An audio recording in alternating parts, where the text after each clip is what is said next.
Quel plaisir a eu le paysan depuis qu'il est au monde. En est-il un plus pauvre que lui?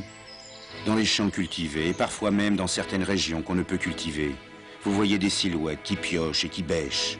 Vous en voyez une qui de temps en temps se relève et qui s'essuie le front du dos de la main. Tu gagneras ton pain à la sueur de ton front. Est-ce là le travail joyeux, agréable auquel certains voudraient nous faire croire? Et malgré tout, c'est là que se trouve pour moi l'humanité véritable, la grande poésie.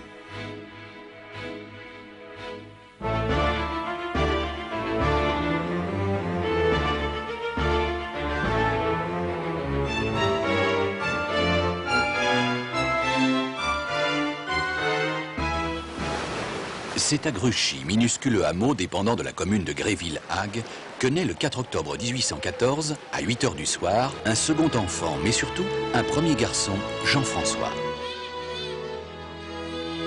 Entouré de l'affection d'une grand-mère qu'il adore, Louise Jumelin, Jean-François Millet passe les premières années de sa vie au cœur d'une campagne bien cultivée.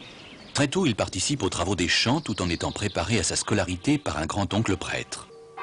Il apprend le latin, mais préfère déjà dessiner sur les feuilles de son cahier, prenant un grand plaisir à recopier les gravures de la Bible, mais aussi à croquer de mémoire les objets ou les visages qu'il rencontre.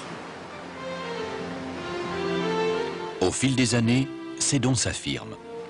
Décision est alors prise de consulter un professeur de dessin.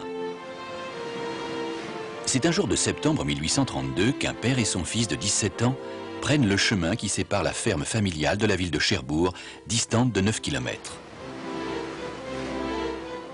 Le père était certainement fier des dons précoces de son fils, mais en même temps, c'était 2 bras de moins pour la ferme.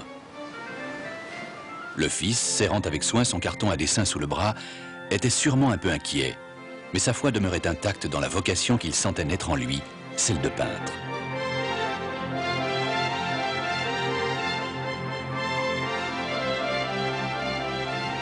Ils furent reçus à Cherbourg par un certain Dumouchel, un peintre local spécialisé dans les portraits. Ce premier maître, ne voulant pas influencer les remarquables aptitudes de son élève, se borne à l'envoyer au musée Thomas-Henry, qui vient de s'ouvrir à Cherbourg, et qui contient des peintures des écoles italiennes, hollandaises et flamandes. Millet y passe donc de longues heures, s'exerçant à copier des œuvres telles la Justice de Soubléras.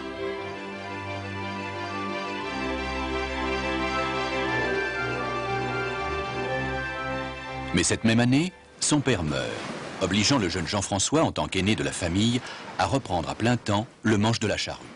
Heureusement, sous la pression de sa grand-mère, qui avait compris la passion de son petit-fils, Jean-François Millet est autorisé à retourner à Cherbourg et entre à l'âge de 21 ans à l'atelier Langlois. Ce nouveau maître se contente lui aussi de l'envoyer copier des œuvres au musée Thomas-Henry. Mais il lui obtient néanmoins une bourse du conseil municipal et du conseil général, permettant à Millet de partir conquérir la gloire à Paris.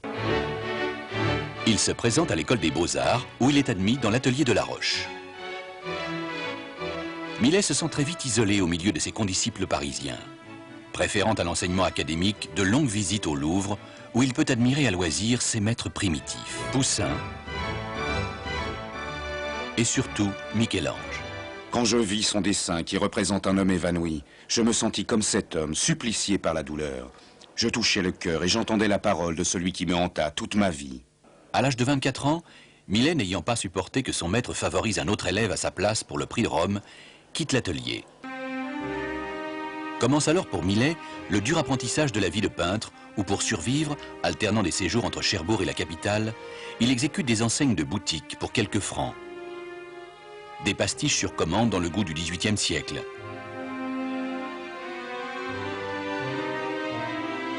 Mais aussi des portraits alimentaires dont la bourgeoisie provinciale était friande et qui constituaient, avant l'avènement de la photographie, la principale ressource d'un jeune peintre de l'époque.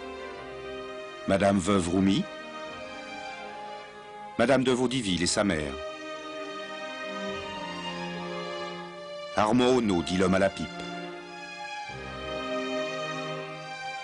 Et surtout ceux de Pauline Onnaud, qui s'éprend de lui et qui l'épouse en 1841. Union de courte durée car Pauline Onnaud, de faible constitution, ne pourra partager les privations de son jeune époux. Elle meurt 4 ans plus tard de tuberculose.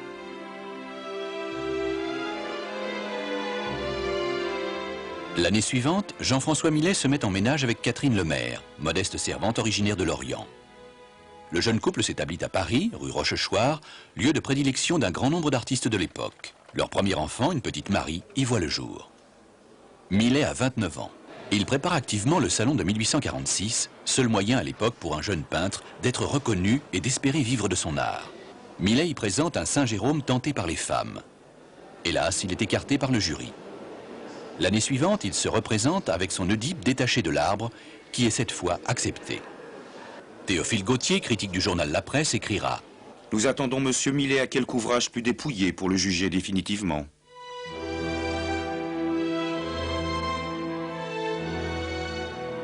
Pour nourrir sa famille déjà forte d'une deuxième fille, Millet continue d'honorer des commandes en peignant essentiellement des nus féminins.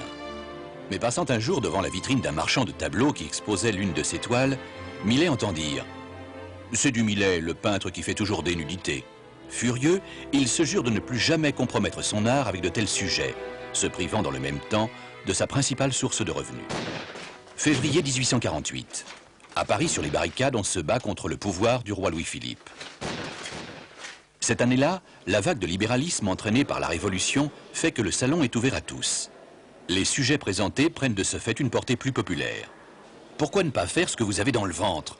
Peignez la campagne comme vous la comprenez. C'est en suivant les conseils de son ami peintre Charles Jacques que Millet puise dans ses souvenirs de jeunesse et peint le Vanneur, son premier sujet réaliste représentant un simple paysan au labeur. Il tourne ainsi le dos au thème de l'époque. On était alors néoclassique comme Ingres ou romantique comme Delacroix. Ce vanneur qui soulève son vent de son genou déguenillé et fait monter dans l'air au milieu d'une colonne de poussière dorée le grain de sa corbeille, se campe de la manière la plus magistrale. Écrira Théophile Gautier. C'est un succès. Le Vanneur et son impression de tableau social enchantent les républicains. Grâce à Jacques et Jean Ron, un autre ami peintre, tous deux fervents républicains, le Vanneur est acquis par Ledru-Rollin et un secours de 150 francs est obtenu de la direction des Beaux-Arts. Il était temps. Le peintre et sa femme n'avaient pas mangé depuis 2 jours. Millet a 33 ans.